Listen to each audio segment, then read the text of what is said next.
There's a really good book from Lennie Niehaus, The Intermediate Jazz Conception for Saxophone, and it's a good book because it introduces some more out there concepts for jazz and improvisational jazz.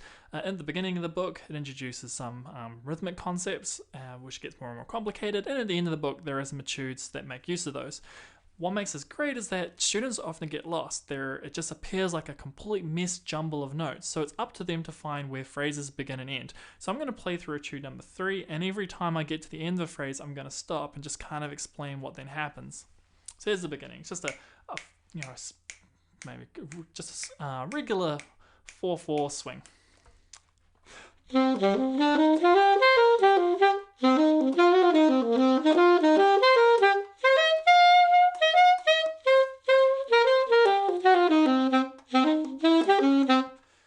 So that's quite a long phrase.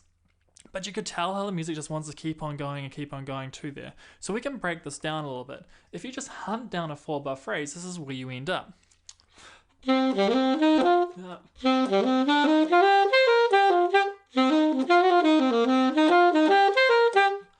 that is 4-bar phrase. However, there's a bunch of notes at the end. Don't let the student play those yet. That is the lead-in to the next 4-bar phrase.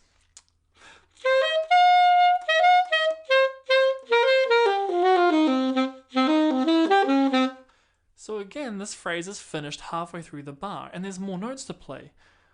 But for a student who's playing through this and it's all the notes are hard, all the rhythms are hard, they might just run straight through the end and into the beginning, not knowing that they've actually reached the phrase ending. And this is where the confusion is. They have to be able to hear what the beginning is and what the end is. And then when they practice, just practice those phrases so that they sound like a collective. So now we have a lead into the next phrase. Whoa,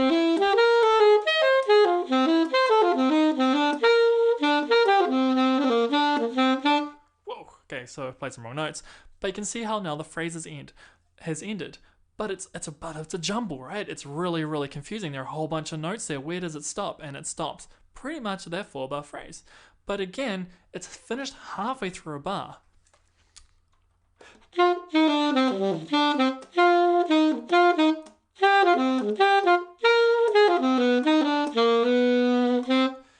And then we've finished our 4-bar phrase, but you can see it's going into kind of the beginning again.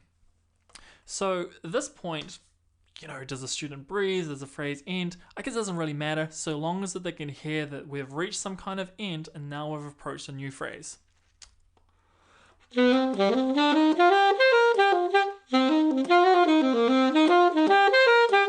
Okay, so it kind of finishes there. Breathe.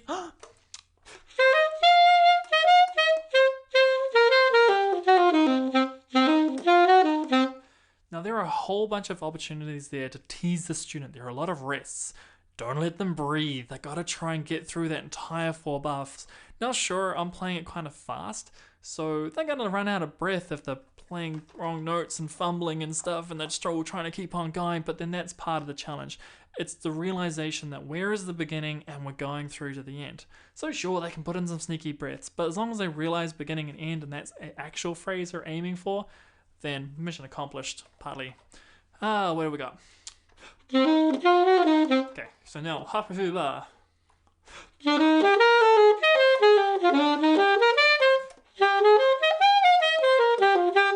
So another 4-bar phrase, and then we keep on going.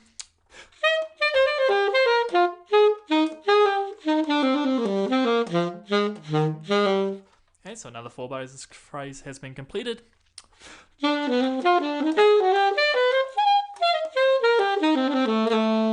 Whoa.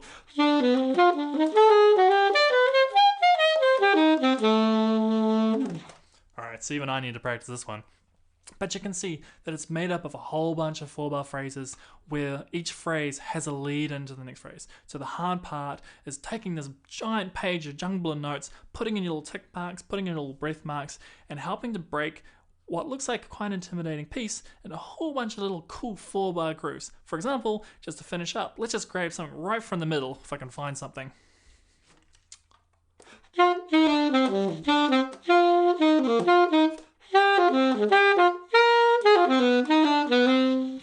Okay, So I'll just pluck that out of nowhere. So the student can play that all by itself. They don't have to try and play the entire piece beginning to the end. They can just, once they've identified the phrases and isolated them with some tick marks, just play each of those grooves as they are. It'll make the piece make much more sense.